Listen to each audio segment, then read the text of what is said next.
Very good. Okay, so welcome everyone. We're meeting after a long time. So I've given this talk recently in the counselor's picnic, which we had on dealing with subordinates. It's a general class.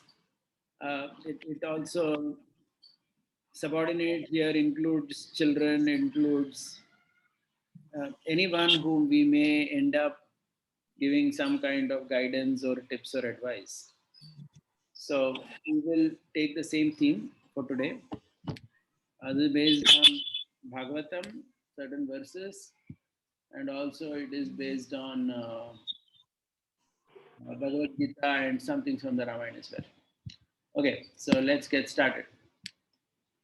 So we have taken this verse under consideration from Bhagavatam, 4th canto, chapter 8, text 19. Atishtatattat vimatsarastvam uktam samatrapi yadavyalekam आराधयाध्योक्षजपादपद्मं यदिच्छसे ध्यासनमुत्तमो यथा.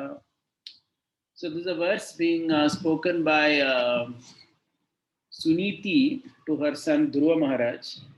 And this happens when Dhruva comes asking for, Dhruva comes to Suniti saying that he has been insulted in this particular manner. And we know the background, right? So he tried to sit on the lap of his father, and Suruchi said that no, you cannot sit, you will have to take birth from my womb in order to achieve this. So, being very much insulted, he comes, and at that point of time, this is what Suniti basically tells him. She says, my dear boy, whatever you have spoken, whatever has been spoken by Suruchi, your stepmother, although very harsh to hear, is factual. Therefore, if you desire at all to sit on the same throne as your stepbrother Uttama, then give up your envious attitude and immediately try to execute the instructions of your stepmother. Without further delay, you must engage yourself in worshipping the lotus feet of the Supreme Personality of Godhead. Okay, so this is the background that we are taking, and we are going to have around 6 points for discussion. So I'll just read them one by one, and then we will go into each of it right away. Okay. So the first one, so as you see on the slide here, the first point under discussion is when Suniti is speaking to Dhruva, she's giving a very honest advice, at the same time ensuring that she doesn't create enmity in his heart. Okay, so basically the point that we are trying to say here is that Suniti, as her name suggests, she was very educated, and she was having niti in her personality. She had great amount of clarity in her relation with her husband. She had no illusion about it. She knew that her husband likes her co-wife Suruchi more than her. And more interestingly, she did not hesitate to speak this to Dhruva. Even though Dhruva was only a 5-year-old boy, she told him the truth. She gave a very honest advice. She said that, see, your father likes her more than me. Right? She actually says in verses before the verse that we read, she says that your father likes her more than me. He doesn't love me so much. And interestingly, she doesn't say this to make Dhruva angry with his father, because consciously she also tells Dhruva that he should not be angry. In this verse also that we read, if you see, she's telling Dhruva that don't be envious. Don't be envious of basically your that stepbrother, that he's getting more love. Don't be envious. Don't be angry with your father. She basically brings out the principle of karma and responsibility. That whatever it is, it is. So let's not be angry and envious on anybody. Okay. So this kind of advice which is being given is something very amazing. Very honestly, she is speaking to her son, and at the same time ensuring that negative emotions like envy, anger are not unnecessarily being created in her, right? So she's conscious of that as well. Okay, so this is something we really need to appreciate, that whenever anybody comes to us, even if they are our children, to ask us something, to be able to honestly say things and also to ensure that they don't feel any negative emotion like anger, envy in the heart. Pacify them at the same time. They should learn to face the reality, the truth of life. Okay. So this is the first thing that we can learn from this. Okay, the second point under discussion is not creating bondage in the dependent. This is, in fact, a even more amazing theme if you think about it. Human psychology is such that when someone is dependent on us, we want to keep them connected to us only. We don't want to allow them to, we don't allow them to let go, right? So the human psychology. So just like if you see, traditionally why this problem of mother-in-law, daughter-in-law exists, right? Because the mother-in-law, she doesn't want to let go her son, to this new woman who is the wife of her son has arrived, but she doesn't want to let him go. She wants to keep her hold over him, and hence all these issues come, right, in that relationship.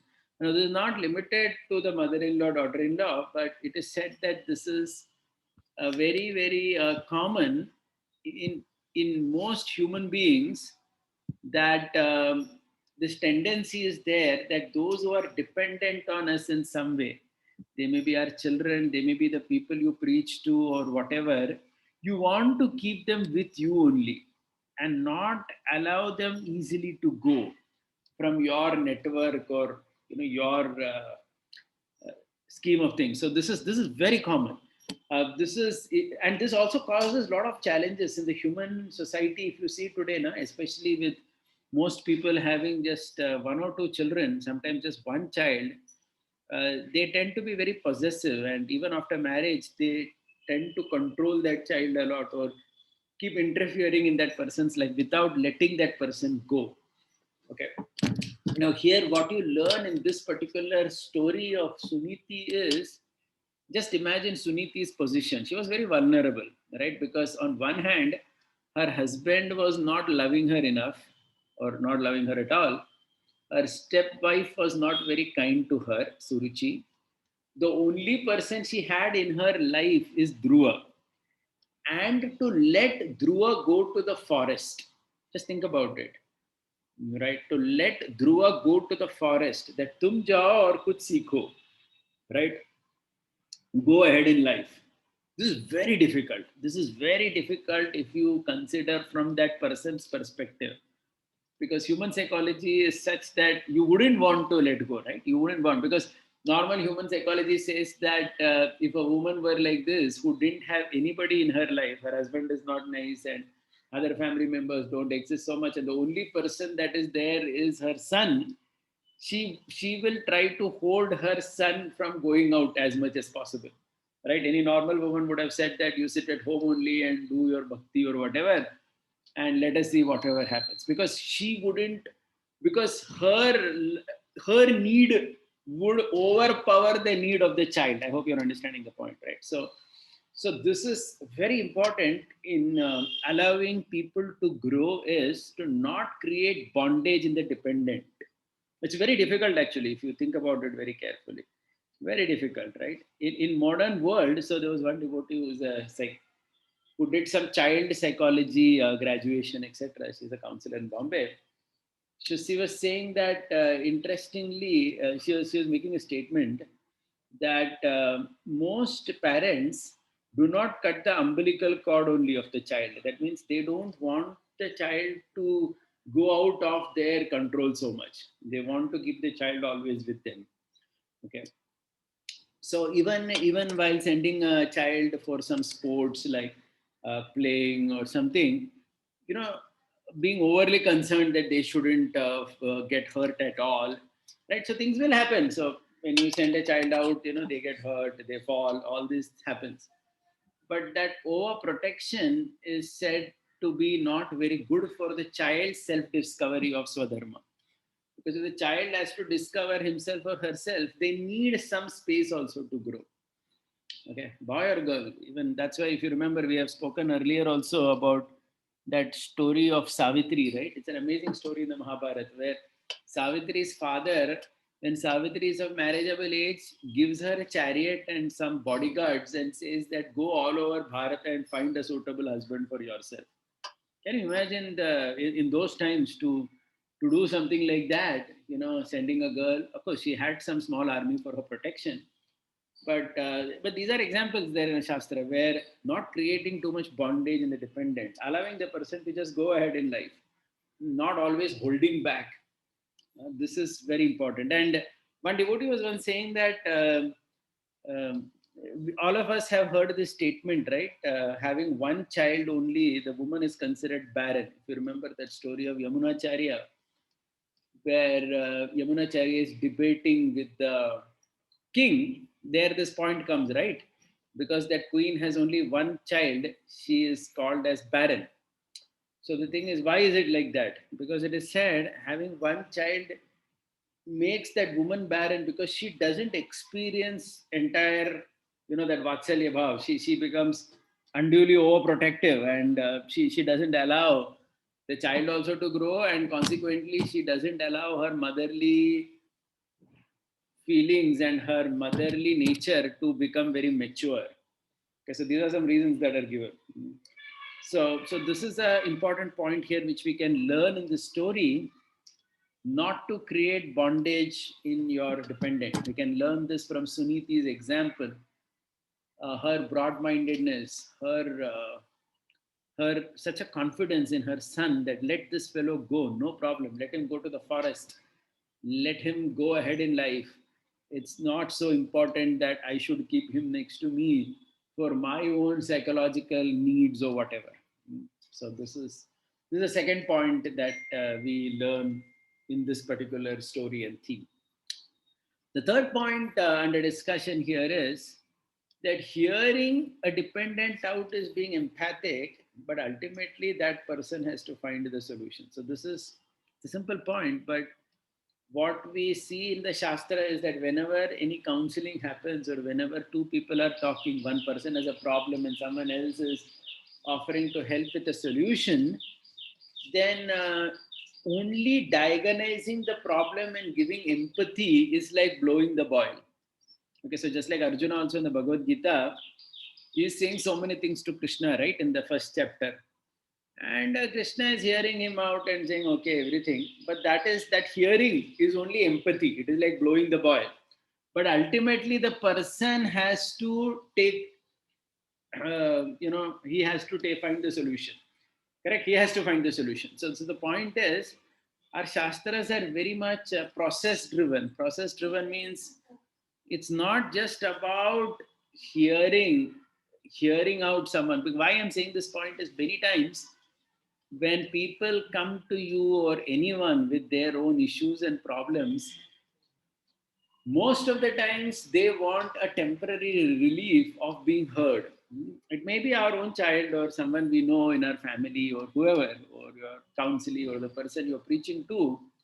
Many times they come with an issue, they just want to be heard, which is only the first step, but ultimately everyone will have to take that trouble of implementing the solution, right? So even Arjuna, he had to kill Bhishma, or Dhruva had to go to the forest and do all this tapasya.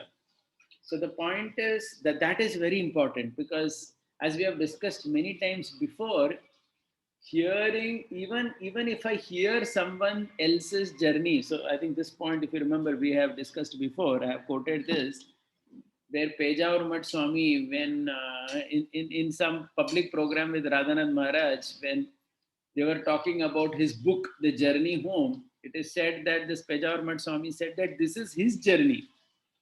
Okay, we can all read this journey, we can feel nice about it, but we need to have our own journey, which we will have to struggle and walk through. So our Shastra is very clear on this, right? So hearing someone out is being empathetic, but ultimately that person has to find the solution and go ahead. The fourth important point under discussion here is, this is actually a lesson from Sankhya, which is again spoken in the context of Gita as well, that there is this gap between buddhi and chitta. Gap between buddhi and chitta means there is a buddhi is our intelligence with which we understand shastra, understand instructions. Chitta is our consciousness. Okay. And it is said in Sankhya that buddhi is very fast, but chitta is very slow. Okay. So basically, what happens is everyone can understand instructions very quickly, but to follow it takes a lot of time because this chitta which is there. So if you know, Prabhupada talks about this, right? That our subtle body has these four parts: man, buddhi, ahankar, and chitta. So I'm talking here about buddhi and chitta. Chitta is the active mind. Okay. So the point is hearing someone out, even if someone comes to us and we give some good instruction to them, they may understand that, but for them to put it to their life will take time because chitta is very slow. So it's buddhi is like a car, like a Mercedes car, whereas chitta is like a bullock cart. Okay, so that's why we see that our Krishna conscious philosophy, we can very easily explain it to anybody in 10 minutes, or even if somebody attends 1 month some basic Gita course, they understand almost everything about what Krishna conscious philosophy is, or in general, what Bhagavad Gita is about. But to put into one's life is a big challenge. It is going to take time. Okay, it is going to take time. And one shouldn't always see this as hypocrisy. So many times people feel that Array, this person knows so much, but he is unable to practice. This happens with all of us. That is because from the level of buddhi we have understood, but our chitta is not yet there. Okay, so chitta transforms very slowly. Samskara, sadhana, everything is involved in it, right? It's going to take a lot of time. And we see the best example of this in the Bhagavad Gita itself. We see in the Bhagavad Gita that Arjuna tells Krishna Yatechasi Tata Kuru at the end of Bhagavad Gita, right? He says that I will follow whatever you say. But still, to kill Bhishma and Drona was very difficult for Arjuna. It took 10 days for him to kill Bhishma. And it is not that Krishna didn't have to say anything again. Krishna did so many things, right? He took a wheel and tried to go to attack Bhishma. Some other time he went to kill Bhishma. Many times he had to counsel Arjuna again and again that no, see, you have to do this. Even while killing Drona, it was very difficult for Arjuna to do that. So the point is, Arjuna heard Bhagavad Gita directly from Krishna, right? In spite of that, and the main reason he had to hear Bhagavad Gita was because he was hesitant to do his duty in terms of killing Bhishma and Drona. So he heard Gita, he nodded his head, he understood also. Certainly he understood. He said, Karishye Vachanam Tava at the end of Gita. But even he took 10-15 days to bring down these two persons because there is this gap between buddhi and chitta.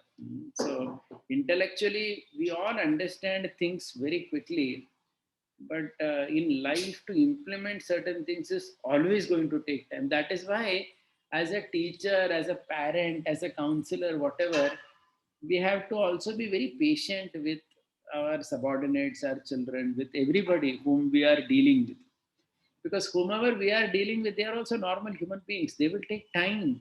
So that's why we should not get frustrated with anybody, whether it is your child or whether it is somebody saying that अरे कितनी बार तुमको बोला ऐसा ही करने का ऐसा नहीं करने का, because they may have understood, but for them to apply it will take time. Okay, Arjuna took, as I told you, 10 to 18 days.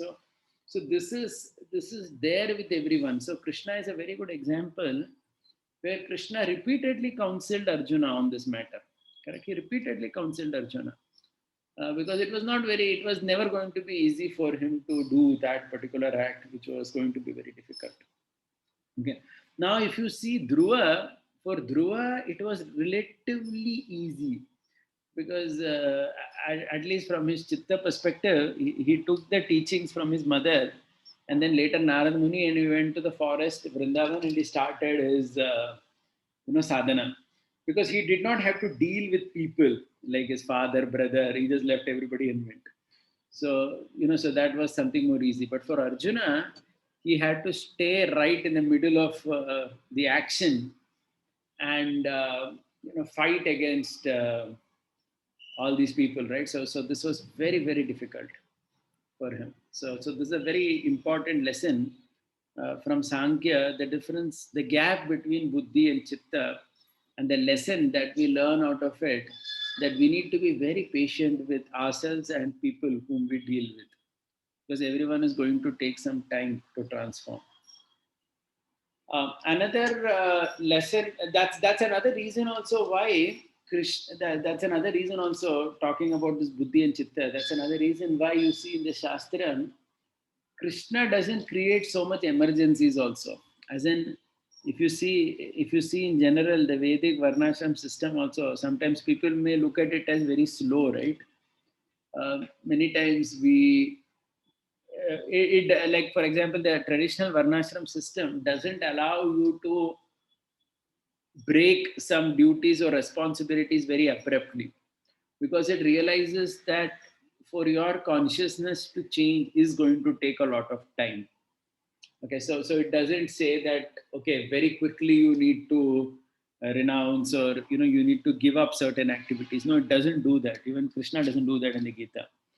The reason being that this understanding is there, that people will take time to implement things in their life.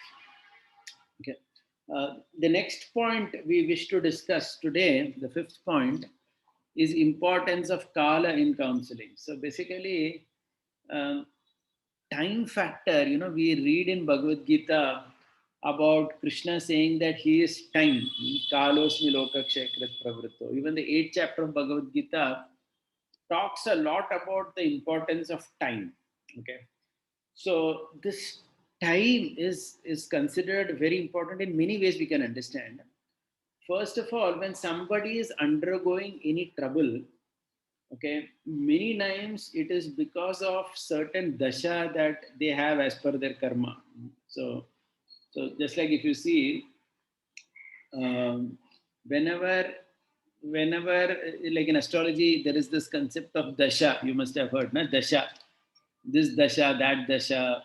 So sometimes the dasha can be, there can be a troublesome dasha for 1 year or 7 years or for different time period. Okay, so the point here is that when that particular dasha comes, of where there is trouble for an individual, then only Kala can make him peaceful. That means nobody can do anything about it. That dasha has to go and some other dasha has to come, because that's considered unavoidable.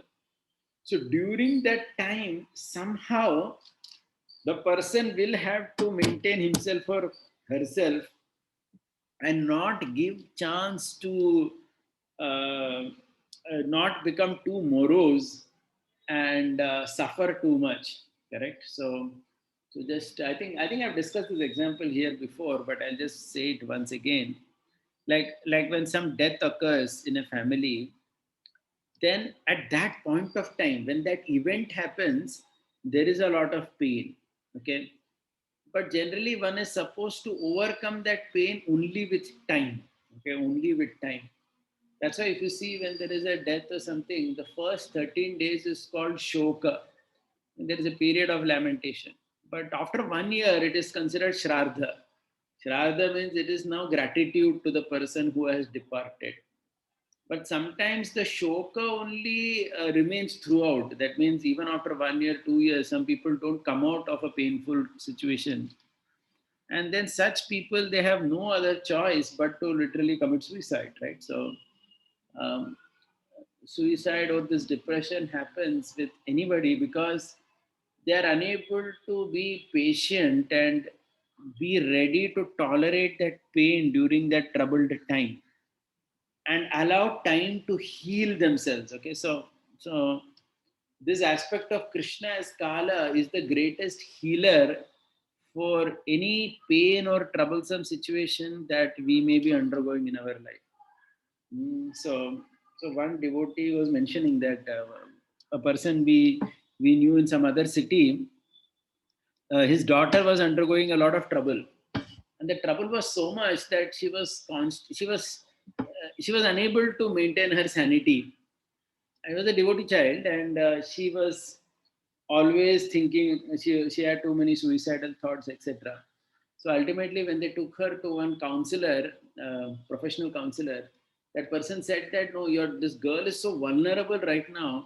She needs some counselor literally with her all the time to ensure that she doesn't take any drastic wrong step, and that she's able to maintain her sanity of thought.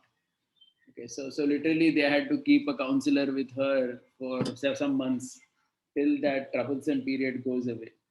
So we are giving these examples in order to say that um, uh, this is important when we talk to people who are facing troubled times.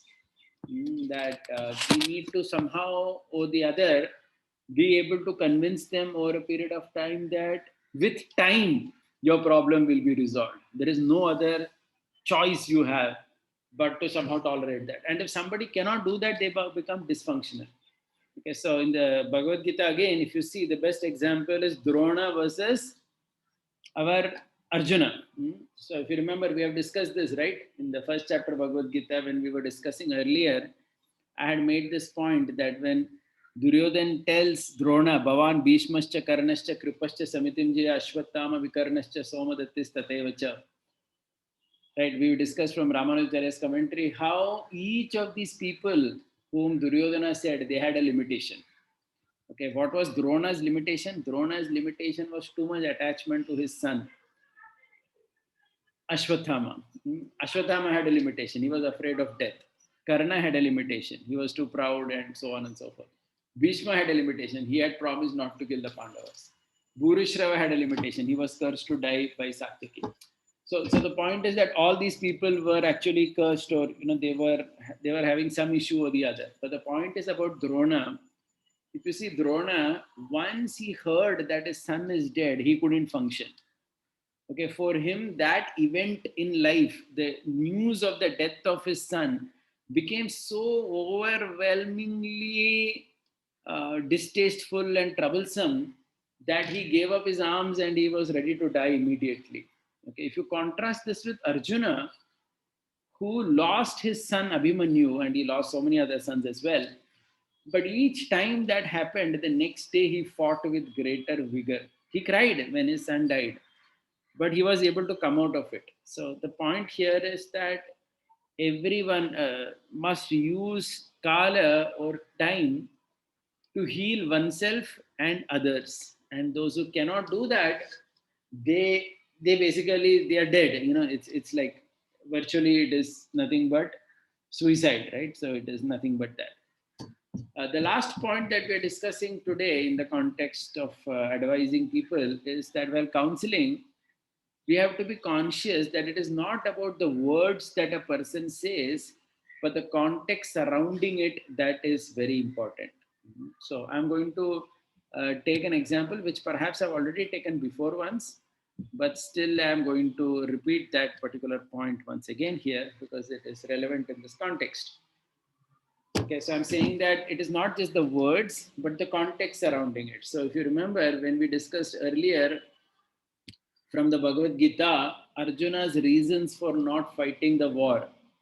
I had taken this based on Ramanujacharya's commentary, where Sripad Ramanujacharya takes these examples from Ramayana, where similar words have been spoken by Lord Ram, but the context was completely different.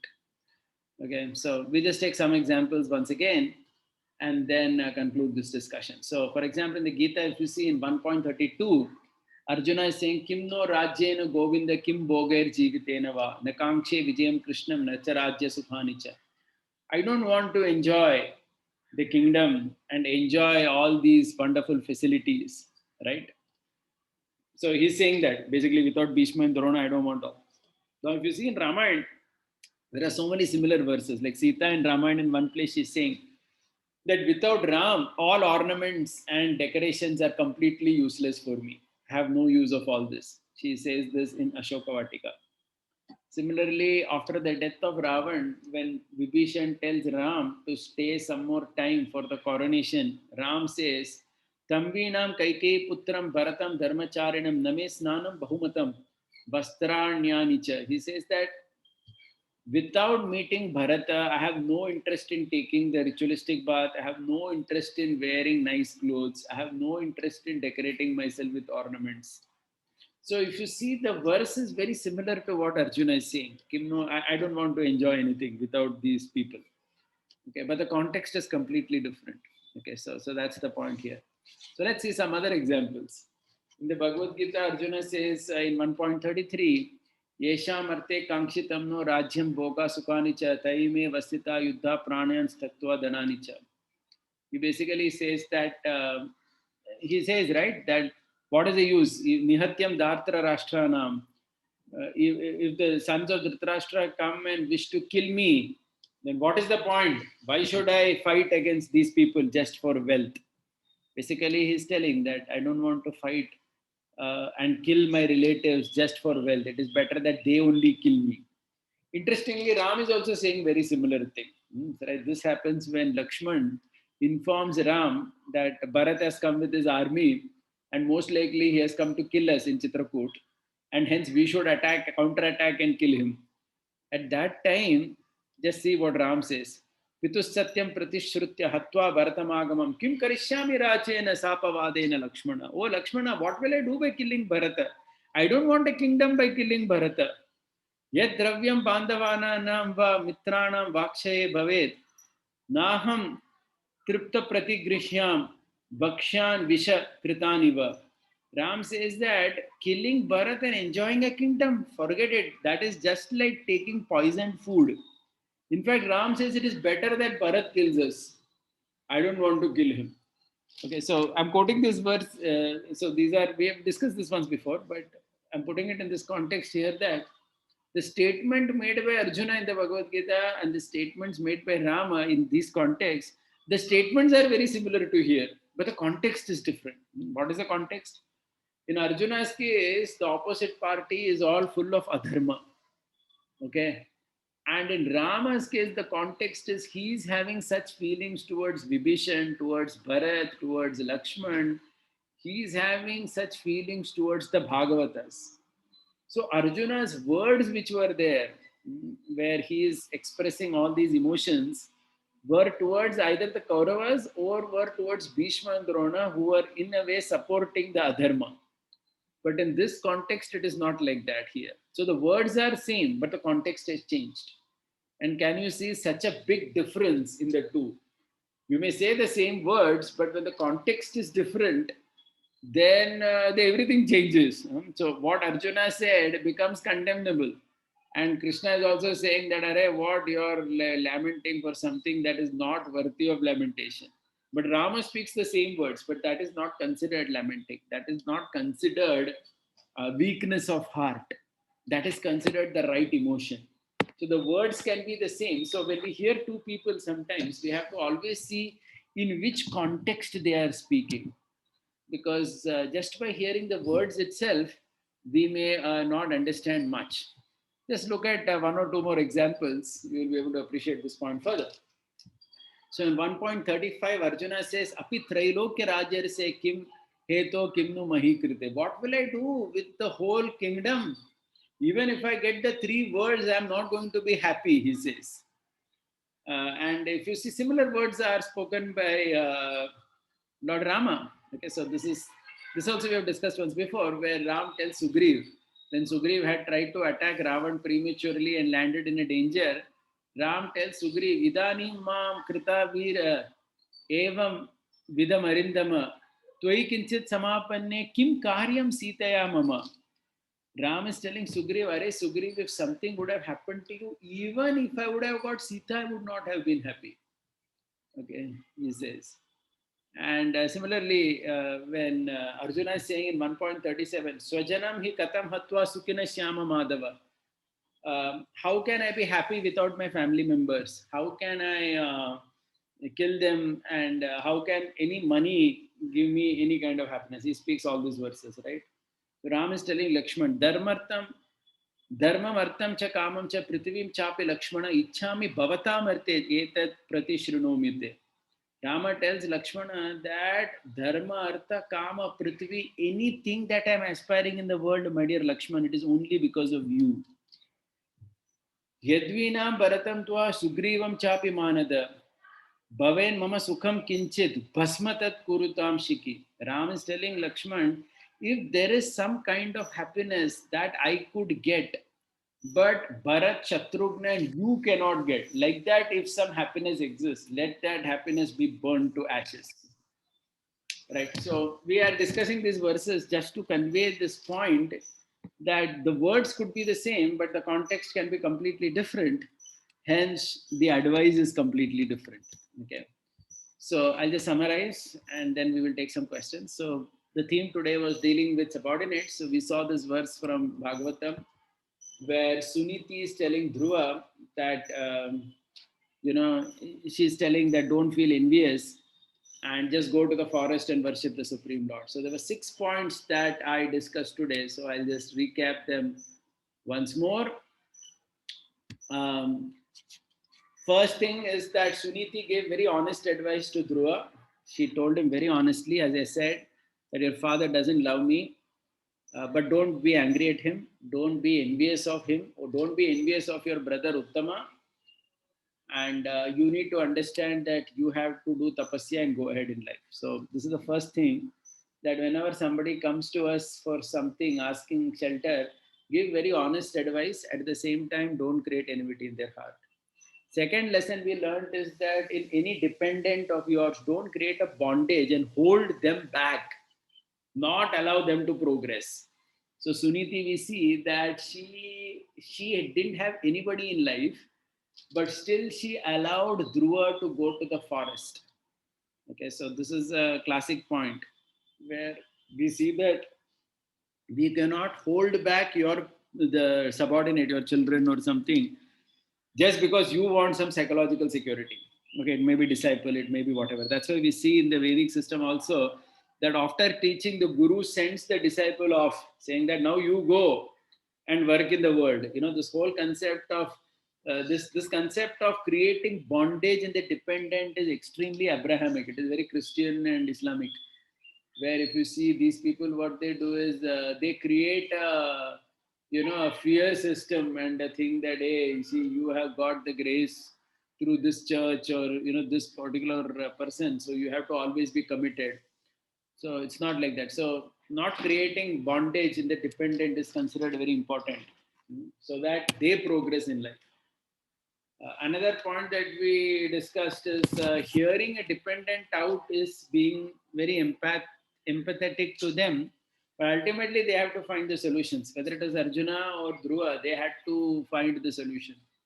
So many times people come to us or you and they may say, they may pour out their saga, but ultimately they will have to walk the path of the process. The fourth thing we saw is that there is a gap between buddhi and chitta. Buddhi is very fast. Buddhi is in Rajoguna, and being in Rajoguna, it is very fast. So understanding comes very quickly to everybody because understanding is the product of buddhi. But to practice something, the chitta has to be purified, and the chitta is a lifetime work, or sometimes it is the work of many lifetimes. So there will always be a gap between buddhi and chitta. Like we saw, even Arjuna took 10, 15 days to kill Bhishma and Drona, and even when he did, he was crying like anything. So one has to be patient with oneself and others on the path of progress. We also saw the importance of Kala in counseling people, that events happen, but one should not be so overwhelmed by any event that life cannot go on. If that happens to someone, then he or she becomes, it's like a suicidal situation. So we saw how Arjuna, even though so many terrible events happened in his life, but still he continues, even though he is full of sorrow. But on the other hand, and I also discussed from Jyotish Shastra that how depending on certain dashas come in our life where there is pain and trouble, one has no choice but to tolerate that, and you tolerate that, and that goes away. That is why it is said that people who commit suicide, if somehow they can be stopped at that time and given counseling, and if they can be helped, they can actually cross and live beyond that. It's not necessary that they have to die at that particular time. And finally, we saw that while counseling or hearing people out, we have to be conscious about not just the words a person says, but the context surrounding it. We compared Arjuna's words in Bhagavad Gita to Lord Rama's words in the Ramayana. And we saw that several such verses Ram is speaking, which is exactly what Arjuna is saying in the Bhagavad Gita. How can I kill these people and enjoy? Let them kill me. How will I enjoy anything without them? And so many things he says, right? I don't want this kingdom. All these things he's saying. Rama also says all that. But there is a wide difference between the two because Rama's feelings are towards the Bhagavatas and the great souls, where Arjuna's feelings are towards the Kauravas and those who are standing on the side of Adharma. Right. So it's not just the words, but it is the context that is very important. Okay. So with that, we will stop and we'll take some questions. Right. So we already have some hands up. So yeah, Vaibhavanand Prabhu, go ahead. Hare Krishna. Thank you, Proji. There is a technical point which I wish to understand about Buddhi and Chitta, because there is a research going on within my company, and they have figured out that they are trying this SRT model. They say it as the Sattva, Rajas, and Tamas model, and they are trying to replicate consciousness. So, they are also looking at Sankhya and the other Vedic literature. So they are also seeing that there is a gap between Buddhi and Mana, Buddhi and mind. But this, Chitta thing is a new thing for me. I've heard it, first time that it is also part of the subtle body. Rather, I have heard that this, Chitta is, it is the impure self. So how the soul is related to how, so I want to understand how soul is impacted by the chitta, buddhi, and mana. Yeah, okay, okay, good question. So first of all, the Shastric reference for this is, please see third canto, the discussion between Kapila and Devahuti. There is this verse that says that there are four functions of the subtle body: Man, Buddhi, Ahankar, and Chitta. And Prabhupada translates Chitta as contaminated consciousness. Yeah, fourth canto, Third canto. Third, third canto. the verse and Okay, on the QA group later. okay. It is there in the third canto, Kapila and Devahuti Samvad, where it is being said that there are the subtle body is differentiated in four in terms of functions. So please note, subtle body, these are not like man buddhi, these are not like earth, water, fire, and ether. Subtle body differentiations are functional. Okay, Functional. so in gross body, the differences are gross. They are different in substance. Earth is different from water as a substance. Mind Hmm. is not different from intelligence as a substance. It is different as a function. So functionally, these are different. Okay, anyway, going more into it, mind is considered a product of goodness. Intelligence Okay. is considered a product of passion. Ahankar is considered a product of ignorance. Okay, so that's why I said that the buddhi is very fast because Rajoguna operates fast, right? Rajoguna is quick, correct? Okay. In attraction, repulsion, this, that. Understanding is also generally quick. People understand very easily, Hmm. correct? I mean, anybody understands easily. Their heart will not accept it. This heart is what we are calling as chitta. Chitta basically is, I mean, in English, it's very difficult to translate. One translation I have seen is contaminated consciousness. Another one I have seen is active mind. It is again related to the mind only. It's not because ultimately the subtle body is all one. Like we Okay. consciousness, na, our chetana. Like we say, right, in common devotee language, also we say, my consciousness is not good. My chitta. Yeah. Chitta means your heart. Like people, when they draw symbol of love, they Hmm. draw a heart and they draw an arrow, right? Yeah. Chitta, right? The love is felt in the chitta, in the core of your consciousness. You feel love or attraction to somebody. Right? Hmm. That's material, but the point is that that is chitta.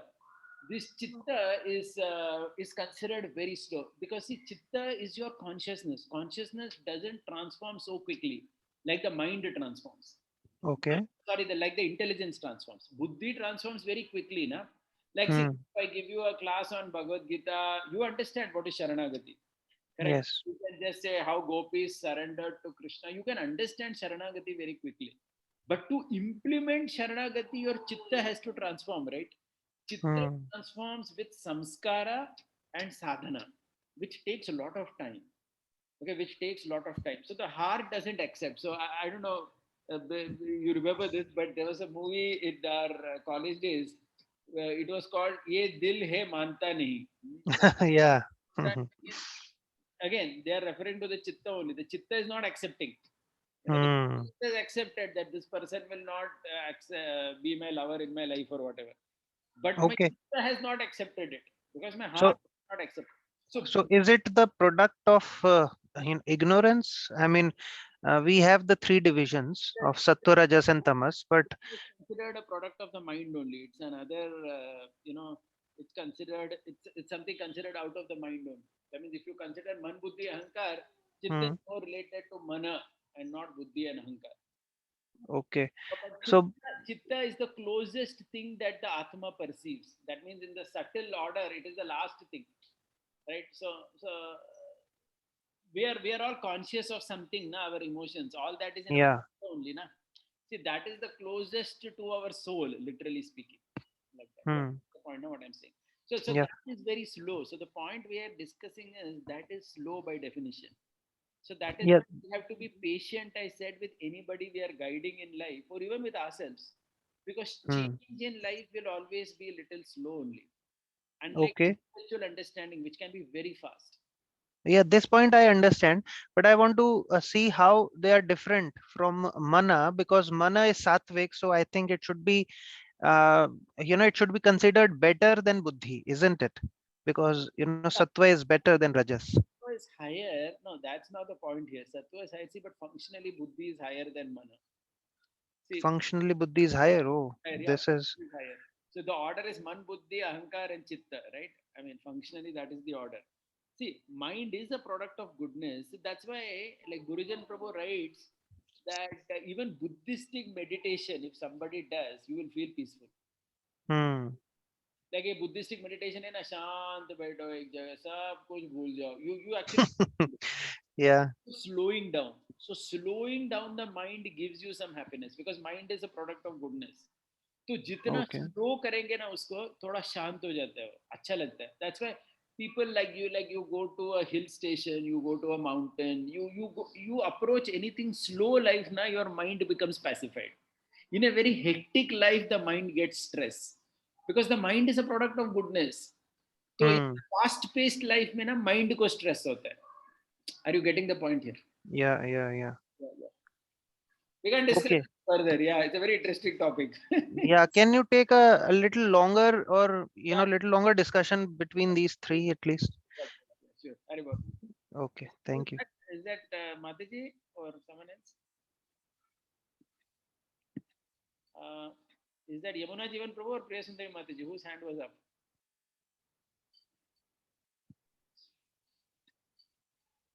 Okay, nobody. Yeah, Uddhavanand Prabhu, you had a question? Go ahead. UAD is Uddhavanand Prabhu, I guess. So, I don't know. Hare Krishna Prabhuji, Dandavat Pranam Prabhuji. Yes, Prabhuji. Yeah. Yeah, thank you Prabhuji for wonderful class. Prabhuji, actually, I was having a question regarding the relationship of brothers and sisters from Vedic perspective. For example, we see it's little off topic and little bit insensitive, but I just thought of asking. So, for example, first on one hand, we see scriptures, they don't appreciate much the, how to say, very much relation with the bandhu and bandhav. So it many times we see scriptures say very strongly against having a very good how to say attachment with the family members, but at the same time we see there is a very good appreciation from Ramayana perspective. If you see, the relationship between brothers and brothers is appreciated. So, in a devotee's life, what should be the stand when it comes to having a relationship with not parents but brothers and sisters? So, what is the devotional exact stand we should take in that regard? Because on one hand, if you become too much attached, then it is bonding, and on the other side, we see there are scriptures like Rama and Mahabharat where the relationship between brothers and brothers is appreciated. No, no, absolutely So, what is about it. There is no question only that one should have very sound relationship with one's siblings. And Ramayana is the best example of that. If you see the love that Ram shared with his brothers, I mean, the verses that I quoted today, they're only a small sample of the verses in the Valmiki Ramayana about Ram's love for Lakshman, Bharat, and Shatrughna. It will make the heart cry, that kind of love and bonding that they shared. So there's absolutely no question that one should have a very deep level of love and attachment with one's family members.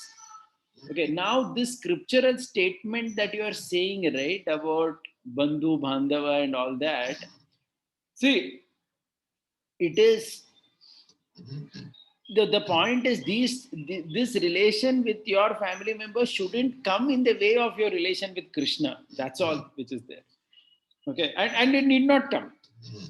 Correct, because if the people involved are all dharmically situated, then the love they share with each other need not come in the middle of your love for Krishna. They need not be seen as a challenge. In fact, I would say other way, that when you experience a very sound family relationship, then only you become very stable emotionally and as an individual, and you can actually even approach Krishna with great amount of stability. Contrast it with today's Western world, where people don't have good relation with their family. That doesn't mean that just because they're detached from Bandhu Bandhav, they can very easily come to God. No, in fact, it's the other way around. They cannot come, because if you have not experienced relationships in the world properly, transcending it and coming to having relation with God, the question only does not arise. Are you getting my point? Matlab wo hota hi nahi ho. So you also need to understand that, like for example, if you read in the Bhagavatam, Kunti is saying, um, cut my relationships between Vrishni and Pandus, right? That verse is there. Dridam Pandusu Vrishnishu.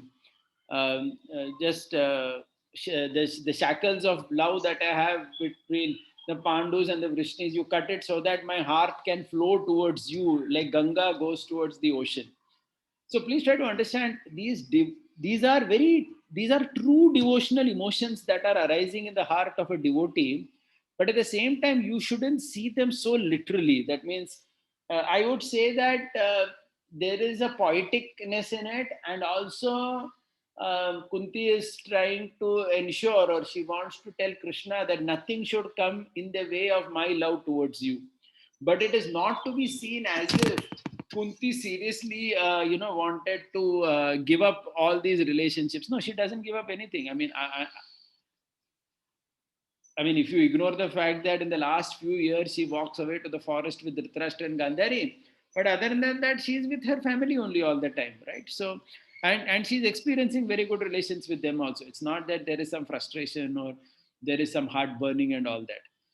So I think that we have to understand these statements in the scriptures very maturely, and any kind of wrong understanding of it, or a very literal understanding of it, that literally I have to cut my relation with my family members to experience love towards Krishna, I feel that is not the case, because that's not how you see in Shastra happening. It's the other way around. People who have sound relations, only they tend to be stable in their relation with Krishna as well. Does that make some sense? Okay, I don't know. He is gone, or yeah. Uddhavanand Prabhu, yeah. Are you still there around? Yeah. Yes, Prabhuji. Yes, Prabhuji. Sorry, I was not able to unmute. Yeah. Okay, I got the point. But Prabhuji, like now, if we see the case of Kunti Devi or Lord Ram, they are in a completely different situation compared to us. Hare Krishna. Am I audible? Yeah, yeah, you are. You are audible. Yes. Okay. So, Prabhuji, am I audible? Yeah, you are. You are. Go ahead. I don't know whether I am not audible or what. You are. Okay. Okay. Sorry. S- so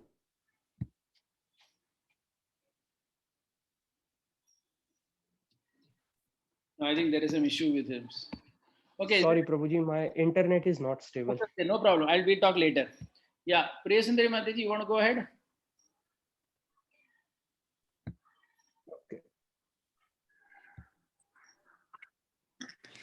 Hare Krishna Prabhuji. Yes, sorry. Earlier I could not unmute myself. Am I audible at the moment? Yeah, very well. Haribol? Mataji, please go ahead. Okay. Yeah. Prabhuji is telling me from that side that I'm audible. Okay. Yeah. So I had a question like, now it's regarding the sixth point. Where we are guiding somebody or in fact guiding ourselves. So they're like, in Arjuna's situation, it was Krishna who was guiding him. And as Krishna is the Supreme Personality of Godhead, he could see everything very clearly, right? And he could see that the other side, the other family members were adharmic. And Krishna, like Arjuna has to fight for his rights and has to fight for the rights of his dependents, right? So so he could clearly guide him. And in our case, like, if we see somebody that we can see that how the other people, other party is not treating the person well, and and we know that this person needs to stand up for their rights and protect their dependent, but like, somewhere we are not bold, we cannot be bold as Krishna to go ahead and tell them. So how to resolve this situation, Prabhuji? Like, we like, sometimes there might be suicidal tendencies. We know, like, they really need to come out of the situation, and they really need to draw the line.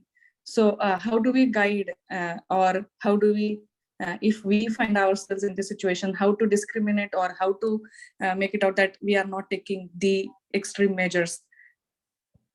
Yeah, okay. 2-3 things. Of course, we are talking here very generally, so it will become very difficult for me to exactly say, because strategy always changes from case to case, because every case is different, correct? And the way you deal with every case will be completely different. And sometimes even two people dealing with the same case could have different strategies, and sometimes both may be correct also. But general principles, first thing is, in counseling or advising people, as far as possible, if we can get the courage to tell them the truth, that will always help them, because that is the first step in facing the reality, telling the truth. That's why, if you remember today also, the first point that I discussed was how Suniti tells the truth to Dhruva. And what is the truth? Your father doesn't love me as much as he loves the other lady. This truth had to be told to that 5-year-old boy, because otherwise he would never understand only what is going on, because for him this was all confusing. He had to face that reality, and she told him the truth, that see, this is how life is, this is what is happening. So as a general principle, as far as possible in advising or counseling people, we have to help them face the truth. So sometimes we may not be able to tell the truth immediately, but they need to be able to face it. That is first thing. Second thing is, as far as fighting for rights, etc., is concerned, yes, one must, because getting exploited is considered allowing someone to continuously cheat you, etc. But at the same time, it is also about how much to fight, or there can be, like, why I'm saying this, see, because Krishna's advising Arjuna to fight against Duryodhan is not the same as everybody in India who is fighting with their brothers and sisters for property. Okay, I'm making this point here because there were some statistics that says that India is the country where there is maximum civil suits in the court, where brothers and sisters are fighting for the property of their parent. Because so my point is, Krishna's advice to Arjun to fight is not the same as all of this. The reason being that Krishna tried to accommodate as much as possible, right? We all know that even before the Mahabharata war, Krishna said, give 5 villages and that is enough. And by the way, kingdom was not personal property also, right? This was mainly about somebody's swadharma being stolen away. So the Bhagavad Gita, the fight between the brothers is at a different level only altogether, because it is in terms of dharma. It is about swadharma being protected or harmed. So that is first thing. So yes, if it happens that people are getting exploited by family, one has to see how much of it is happening. If it is really of a serious level, then one must fight. But if it is border, if it is minor, if somebody, one party can just sacrifice and just kind of forget the matter, then that is also a good step. So I'm just making some general observations, because it's very difficult to say unless you get into each case. I hope that in some way addresses the point. Yeah. Yeah, Uddhavanand Prabhu, we'll just try once again if you can speak, and that will be the last one. Yes, Prabhuji. Sorry. Now, am I audible? Yeah, you're audible. Okay. Prabhuji, actually, regarding this relatives and so the biggest problem is probably most of the times I find out they are not, how to say a standard devotee, either they are favorable or, they are having their whimsical ideas. So then it becomes very difficult to maintain a, how to say, a kind of healthy relationship. So what it boils down for me personally is like just to greet them on birthday, greet them on some occasions, and that's it. More than that, it becomes very difficult for me to handle. So uh, what is the what is the opinion about this? Because otherwise, first of all, it either compromises on my Krishna consciousness, it causes a lot of disturbance, or otherwise, I am quite cold. People feel that I am very cold towards them, and they feel, he's because he has become Krishna conscious, so he is avoiding us, and then what it I got problems your comes point. I in. got So your point. See, my thought on this is like this, that initially this happens with many people. We feel that dealing with them very closely may disturb our Krishna consciousness a lot, etc. But I personally feel nowadays it is not necessary like that. One can be very nice to them, talk to them nicely. See, basically, in today's world, we don't meet people also so much. Sometimes there are marriages, some occasions where we meet our relatives. You will come to India sometime, you will meet them. So to be very civil, to talk nicely to them is considered social etiquette.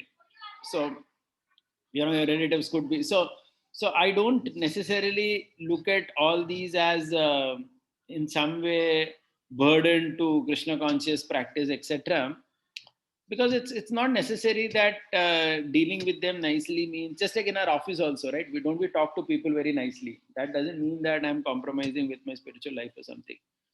So we need to be able to deal with people, and we have all examples also, right? You will see examples of Prabhupada also dealing with so many people who would come and meet them, right? Like that story is there of that man who was racing, he was car racing or something. 1 hour Prabhupada spoke to him on car racing, and then only he started speaking something on soul, etc. Right? So the ability to talk normally to people and interact with them at their level is a sign of maturity, which is something which should come to us with time, if not immediately. These are my general observations. Yeah.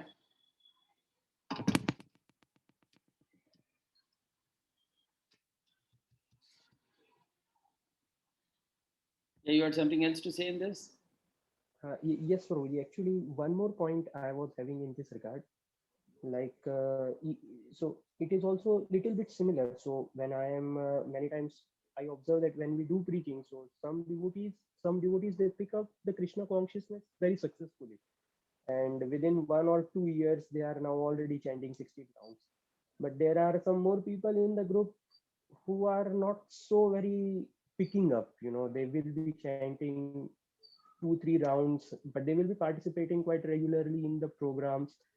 So not sure like how to encourage them, because you were mentioning one more point that it takes some time for everyone to pick up Krishna consciousness. So Yeah, how to deal it takes some with time this for everyone. See, everyone's situation is different, and everyone may not be able to come to certain specific sadhana requirements that we may have. Okay, so for example, in our movement, we would have this criteria that we want people to come to 16 rounds, etc. But there may be many people who may be having, people's lives are also sometimes very complicated, right? I mean, and it's not that they can do anything about it so easily also. Sometimes you will see husband wife are working, and both have to manage the house, financial difficulties exist.